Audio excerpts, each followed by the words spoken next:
Hypertension, heart problem etcetera, ये सारी चीज़ें जो हैं स्ट्रेस की वजह से ही होती हैं। तो हमें जो है बहुत ही ज़्यादा ध्यान देना होता है कि हम ज़्यादा किसी भी चीज़ की टेंशन ना लें, क्योंकि बोलते हैं चिंता ही चिता तक ले जाती है। ज़्यादा चिंता भी नहीं करनी चाहिए, क्योंकि उसकी वजह से हम जो है अपने शरीर से भी हाथ धो बैठेंगे।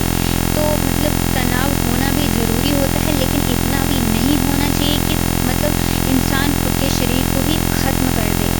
तो सबसे पहले बात करते हैं जैसे कि कार्डियोवास्कुलर डिसऑर्डर है, उसकी वजह से ही होता है।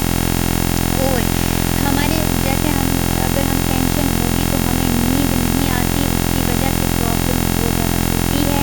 किडनी की दिक्कत आ सकती है पूरे बॉडी में, जैसे हार्ट अटैक आता है अगर ज़्यादा टेंशन होती है, तो उसकी वजह से हार्ट अटैक मतलब हार्ट अटैक आता है, उसकी वजह से जो है बंदा मर भी सकता है।